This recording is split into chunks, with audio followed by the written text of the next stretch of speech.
गुरु वसुदेव भगवान की जय, विष्णु भगवान की जय, लक्ष्मी माता की जय। गुरु वसुदेव भगवान की कहानी। एक एक एक समय की बात है कि भारतवर्ष में एक राजा करता था। वह बड़ा ही प्रतापी और दानी था।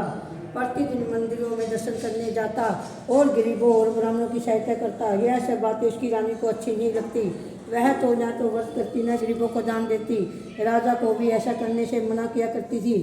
एक दिन राजा शिकार खेलने वन में गया हुआ था। उसी समय वसुदेव साधु के वेश में राजा के महल में भिक्षा के लिए भिक्षा मांगी। रानी ने भिक्षा देने से इनकार किया और कहा, हे साधु महाराज, मैं तो दान पुण्य में तंग आ गई हूँ। मेरा पति सारा धन लुटाते रहते हैं। मेरी इच्छा है कि हमारा धन नष्ट हो जाए, फिर ना रहेगा बांस और ना बजेगी बांसुरी। साधु ने कहा, देवी तुम तो बड़ी अजीब हो। धन संतान तो सभी चाहते हैं, पापी भी पुत्र और धन की इच्छा करता है। यदि तुम्हारे पास अधिक धन हो तो भूखों को भोजन दो, प्यासों के लिए प्याऊ बनाओ, मुसाफिर के लिए धर्मशाला बनाओ। साधु ने कहा, देवी तुम तो अजीब है। धन संतान तो सभी चाहते हैं, पापी पुत्र और धन की इच्छा करते हैं। यदि तुम्हारे पास आदि धन है तो भूखों को भोजन दो, प्यासों के लिए प्याऊ बनाओ और मुसाफिर के लिए धर्मशाला खुलाओ। जो निर्धन कुंवारी अपनी कन्या का विवाह नहीं कर सकता, ऐसा कई काम है जिनके करने से तुम्हारा यश लोक में फैलेगा। परंतु रानी पर प्रदेश का कोई प्रभाव नहीं पड़ा। वह, महाराज आप मुझे कुछ ना समझाइए, मैं ऐसा धन नहीं चाहती जो हर जगह बांटती फिरती रहूं। साधु ने उत्तर दिया, यदि तुम्हारी ऐसी इच्छा है तो ऐसा ही होगा। ऐसा करना, तुम बृहस्पतिवार को गोबर से लिपना, अपने केशों को धोते समय स्नान करना, राजा से कहना कि हजामत बनाए भोजन में मांस मिंद्रा खाना, कपड़े धोबी के यहाँ धुलाना। ऐसे 7 वर्ष करने से तुम्हारा सारा धन नष्ट हो जाएगा। इतना कहकर वह साधु महाराज वहाँ से चले गए। सारा धन नष्ट हो गया। सारा परिवार दोनों समय भोजन के लिए तरसने लगा, संसारिक भूखों से दुखी रहने लगा। तब राजा ने रानी से कहा, तुम यहाँ पर रहो, मैं दूसरे देश में जाता हूँ, क्योंकि यहाँ पर मुझे सभी जानते हैं, इसलिए कोई कार्य भी नहीं कर सकता। देश में चोरी, प्रदेश में भीख बराबर है। ऐसा कहकर राजा तो प्रदेश चला गया। वहाँ जंगल में लकड़ी काटता और शहर में उसे बेचता। इस तरह से जीवन व्यतीत करने लगा। उधर राजा के बिना रानी दुखी रहने लगी।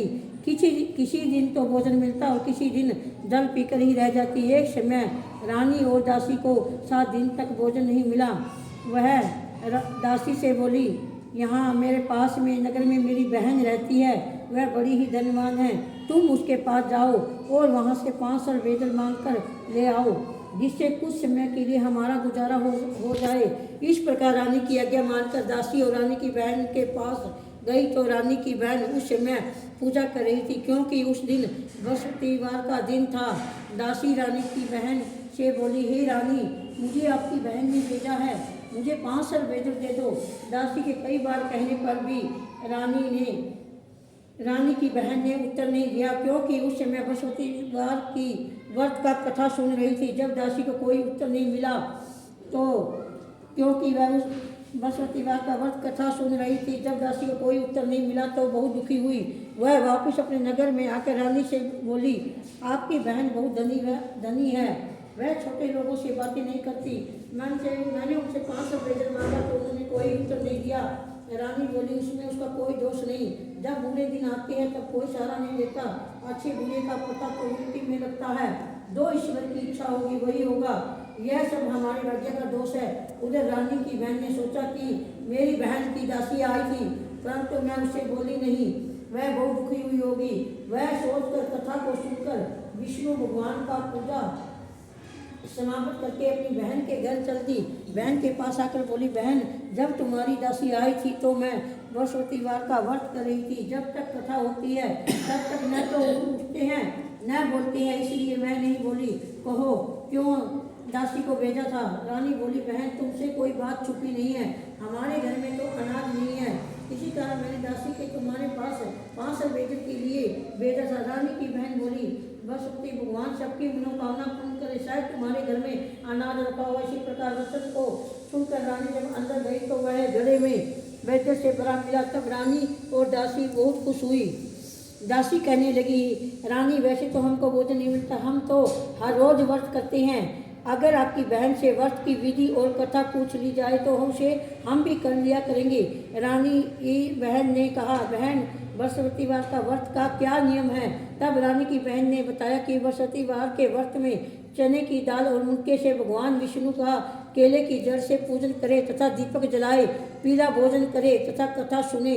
इस प्रकार करने से गुरु भगवान प्रसन्न होते हैं, अन्न और पुत्र धन देते हैं, मनोकामना पूर्ण करते हैं। इसी प्रकार रानी और दासी ने दोनों ने निश्चय किया कि बृहस्पति भगवान का पूजन जरूर करेंगे। 7 दिन बाद बृहस्पतिवार आया तो उन्होंने व्रत रखा। दासी गुड़ संग में जाकर चना और गुड़ बीन लाई। तब उसकी दाल में केले की जड़ का तथा विष्णु भगवान का पूजन किया। अब पीला भोजन कहाँ से आए?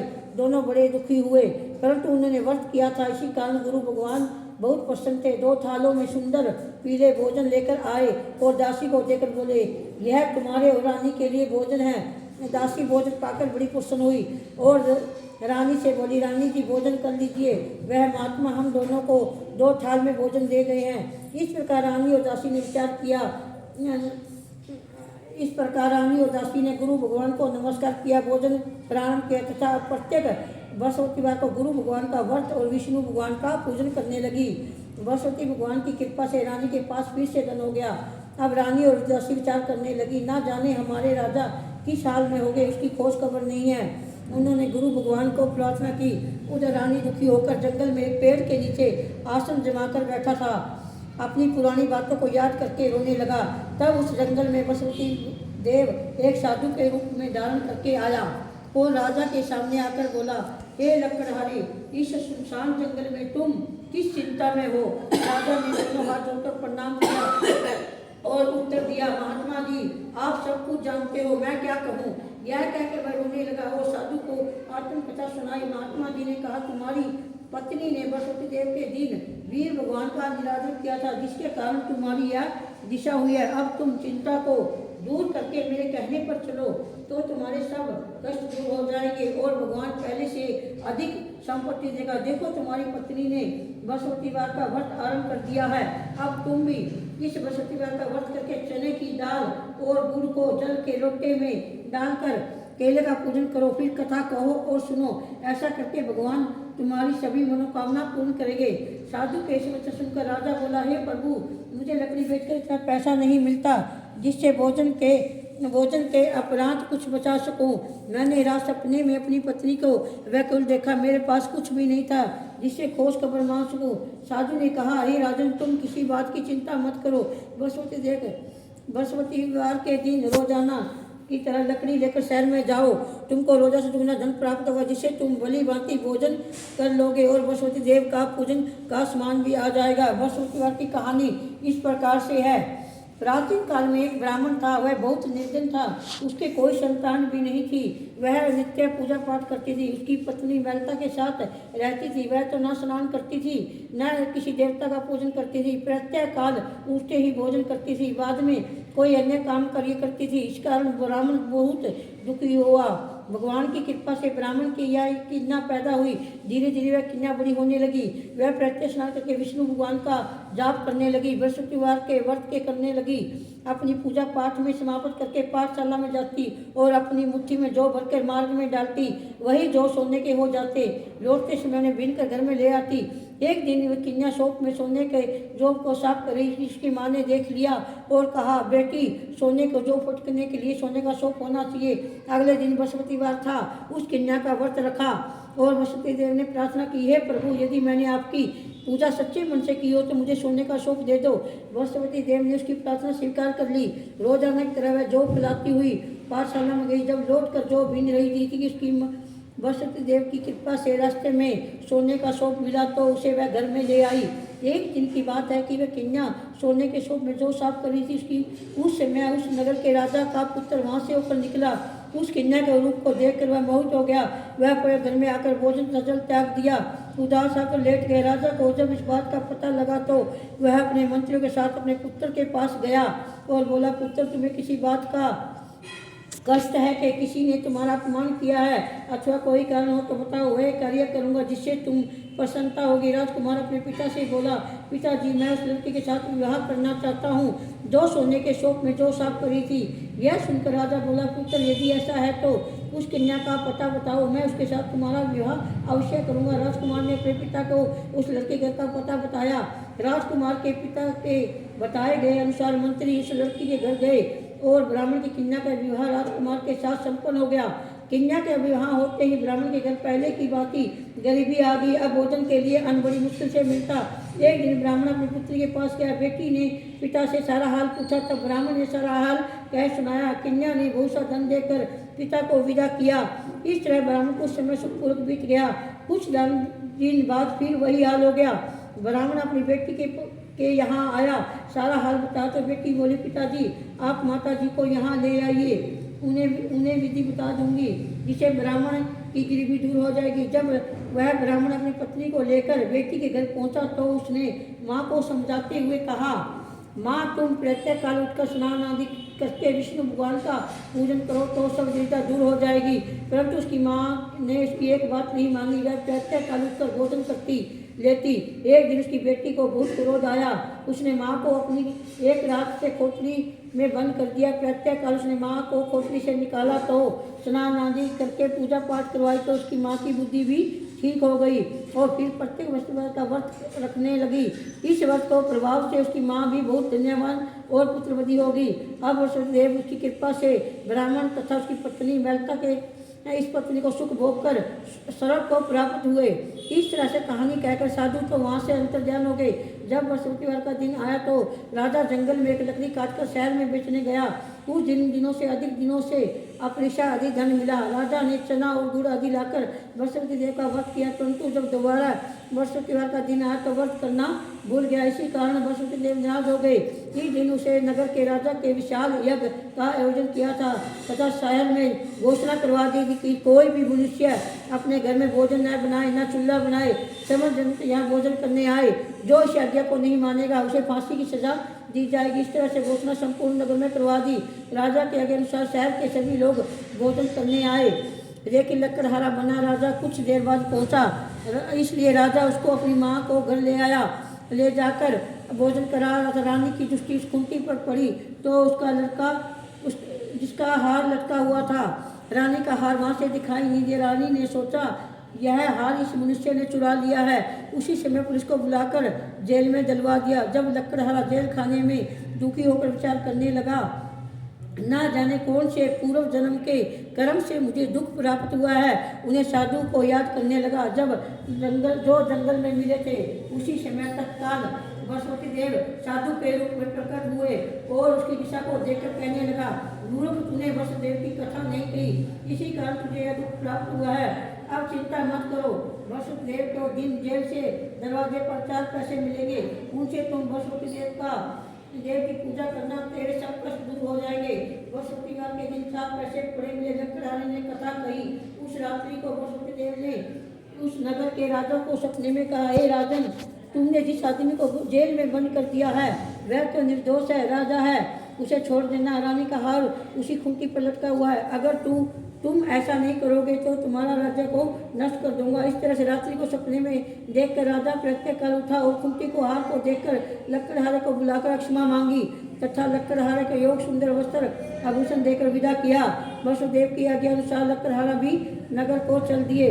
राजा जब नगर के निकट पहुंचा तो बड़ा आश्चर्य हुआ। नगर के पहले से अधिक बाग, तालाब और कुएं तथा धर्मशाला, बहुत मंदिर आदि बने देखे। राजा ने पूछा, यह किसका बाग है, धर्मशाला है? तब नगर के लोग कहने लगे, यह सब रानी ने बनाया है। तो राजा को आश्चर्य हुआ। तब रानी ने यह खबर सुनी कि राजा आ रहे हैं। तब उसे बांदी से कहा, दासी देखो, राजा हमें कितनी बुरी हालत में छोड़ गए थे, कहीं वह लौट न जाए, इसलिए तो दरवाजे पर खड़ी हो जा। आज्ञा अनुसार दासी दरवाजे पर खड़ी होगी। राजा आए तो उन्हें अपने साथ ले आई।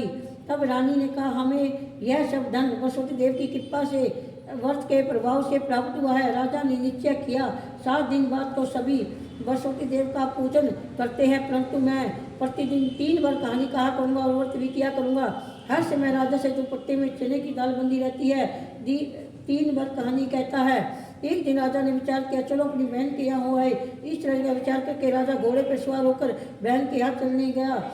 मार्ग में उसने देखा कुछ आदमी मुर्दे को ले जा रहे हैं। उन्हें रोककर वह कहने लगा, भाइयों मेरी वसुदेव की कहानी सुन लो हमारा तो आदमी मर गया, इसको अपनी कथा की पड़ी है। परंतु कुछ आदमी बोले, अच्छा कहो, हम तुम्हारी कथा भी सुनेंगे। राजा ने दोपट्टे से चने की दाल निकाली और जैसी कथा आदि हुई तो मुर्दा हिलने लगा। जब कथा समाप्त हुई तो राम राम करके मुर्दा उठ खड़ा हो गया। आगे मार्ग में एक किसान खेत में हल चलाता हुआ मिला। राजा ने उसे देखा और उससे बोला, अरे भाई तुम मेरी पशुपति देव की कथा सुन लो। किसान बोला, जब तक तुम्हारी कथा सुनूंगा तब तक 4 हरिया और जोत लूँगा। जाओ अपनी कथा किसी और को कहना सुनाना। इस तरह से राजा आगे चलने लगा। राजे के हटते ही बैल बिछड़ खाकर गिर गए तथा किसान के पेट में से बड़ी जोर का दर्द होने लगा। उसी समय उसकी माँ रोटी लेकर आई। जब वह देखा तो उसने अपने पुत्र से सब हाल कहा और बेटे से सारा हाल कह दिया। बुढ़िया दौड़ी दौड़ी उस राजा के पास गई और उससे बोली, तुम्हारी कथा भी सुनूंगी, तुम अपनी कथा खेत में चलकर ही कहना। राजा बुढ़िया के खेत में जाकर कथा कही, जिसे सुनते ही बैल उछल खड़े हो गए। किसान का पेट का दर्द बंद हो गया। राजा अपनी बहन के घर गया। बहन ने भाई की खूब खातिर की। दूसरे दिन प्रातःकाल राजा जागा। वह देखने लगा कि सब लोग भोजन कर रहे हैं। राजा ने अपनी बहन से पूछा, ऐसा कोई मनुष्य है जिसे भोजन नहीं किया हो और जो मेरी वसुदेव की कथा सुन ले? बहन बोली, भैया यह तो नगर ऐसा, पहले यह लोग भोजन करते हैं, बाद में अन्य काम करते हैं। अगर कोई पड़ोस में हो तो देख आऊँगी। ऐसा कहकर राजा देखने चला गया, परंतु उसे कोई ऐसा व्यक्ति नहीं मिला जिसे भोजन के नहीं किया हो। अंत वह एक कुमार के घर गई जिसका लड़का बीमार हुआ। उसे मालूम हुआ कि उसके 3 दिन से किसी ने भोजन नहीं किया। रानी अपनी भाई की कथा सुनने के लिए कुमार से कहा तो वह तैयार हो गया। राजा ने जाकर वसुदेव की कथा कही और जिसे सुनकर लड़का ठीक हो गया। अब तो राजा की प्रशंसा होने लगी। एक दिन राजा ने बहन से कहा, बहन हम अपने घर को जाएंगे, तुम भी तैयार हो जाओ। राजा की बहन अपनी सास से पूछा, कहो हाँ चली जाओ, परंतु हमें लड़के को मत ले जाना क्योंकि तुम्हारे भाई से कोई औलाद नहीं है। बहन बोली भाई से, मैं तो भाई चलूँगी परंतु कोई बालक नहीं जाएगा। राजा बोला, जब कोई बालक नहीं जाएगा तुम भी क्या करोगी? बड़े दुखी मन से राजा नगर को लौट आए। राजा ने अपनी पत्नी से कहा, तो हम निर्वासी राजा है, हमारा मुँह देखने का धर्म नहीं है, उसे धर्म नहीं है। अपने उसने कुछ भोजन आदि नहीं किया। वो रानी बोली, वसुदेव हमें सब कुछ दिया है, हमें औलाद भी अवश्य देगा। उसी रात को वसुदेव राजा के सपने में कहा, राजा उठ, अब सोच त्याग दे, तुम्हारी रानी गर्भ से है। राजा को यह बात सुनकर बड़ी खुशी हुई। 9वें महीने में उसे गर्भ से एक सुंदर पुत्र पैदा हुआ। तब राजा बोला, रानी इस तरह बिना भोजन के रह सकती है, बिना औलाद के नहीं रह सकती। जब मेरी बहन आए तो तुम उससे कुछ मत कहना। रानी ने सुनकर हाँ तो कर दी। जब राजा की बहन को शुभ समाचार सुना वह बहुत खुशी हुई। तब बधाई देकर वह भाई के यहाँ आई। तभी रानी ने कहा, घोड़े चढ़कर तो आई नहीं, गधा चढ़कर आई है। राजा की बहन बोली, भाभी मैं इस प्रकार ना कहती, तुम्हें औलाद कैसे मिलती? वसुमती देव ऐसी ही है, जिसकी मन में कामना है सभी को पूर्ण करते हैं। जो सदैव भाव से पूरक वसुमती देव का व्रत करता है एवं कथा पढ़ता है अथवा सुनाता है, वसुमती देव उसकी मनोकामना पूर्ण करते हैं। भगवान वसुमती देव उसकी सदा रक्षा करता है। संसार में सदैव भाव से भगवान जी का पूजन व्रत करके सच्चे हृदय से उसका मनन करना चाहिए। बोल वसुमती देव की जय, विष्णु भगवान की जय, लक्ष्मी माता की जय।